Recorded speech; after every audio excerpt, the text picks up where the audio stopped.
Hey guys, here's a 10-year-old gazebo. I'm in craft shows all over the place and I see broken gazebos all the time where this thing is broken up here. And now I just unscrewed the wrong one. I have to unscrew this guy. Alright, so when this gets unscrewed, it's going to want to fall down a little bit like it is now. I actually unscrewed this one on accident, but actually it's going to work out pretty good. When you take these apart, make sure you account for all the pieces. There's a rubber thing in the middle, and there's 2 pieces of rubber on the outside. You have to, and don't lose that nut when it comes out.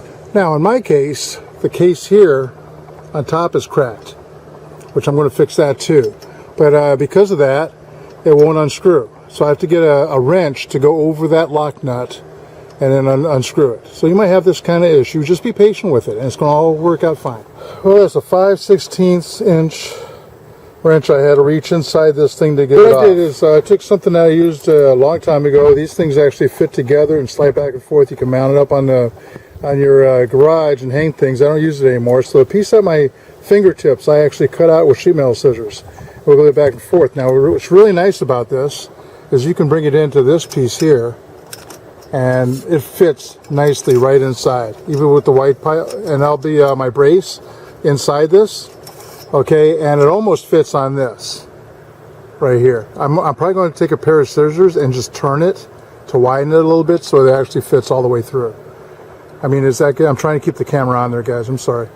All right, so that's going to fit really nicely. So I'm going to take a pair of scissors and just crank it sideways, and to make that wide enough for that screw to go through. You try drilling it, it's going to get all haywire, so don't drill it. Took a hammer with a punch, found a safe place to do it, and I widened it just a little bit. And there it is, it fits perfectly over it. Okay, it was a benefit for me to take the bottom one off because I was able to take this whole bottom part off and then thread it onto this, then anchor it back together. You need to get these together, all right, to get them to meet, and that's going to be your toughest part. You might need a second person to do that, to hold it together while you work on this. Now, the thing is, you don't want these separating, and that's my thing, is we need to find a way to keep them together, and that's the biggest part right there. What I did is I duct taped it. The biggest part is that rod inside where the wide opening is has to be in that one spot. And with this on there, you don't know. So you might have to work it around when you stick the screw in, just move it up and down if you can. All right, and try to line it up. We need this to come out on this side so we can put the screw in. Okay, so what I did is I used a punch hole when this was disconnected to put a hole there and on the other side.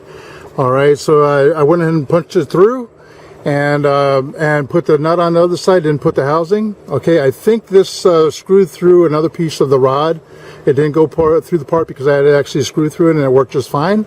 So this piece is not going to fall off. If anything, these 2 pieces will come apart because the only thing holding them is the duct tape. If that happens, just unscrew it, put more duct tape on it, and go at it.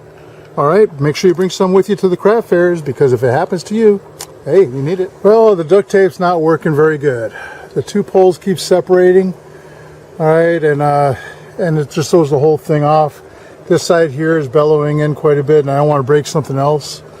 So what I'm doing is I'm riveting both ends now. The thing is, the first rivet you can do straight away.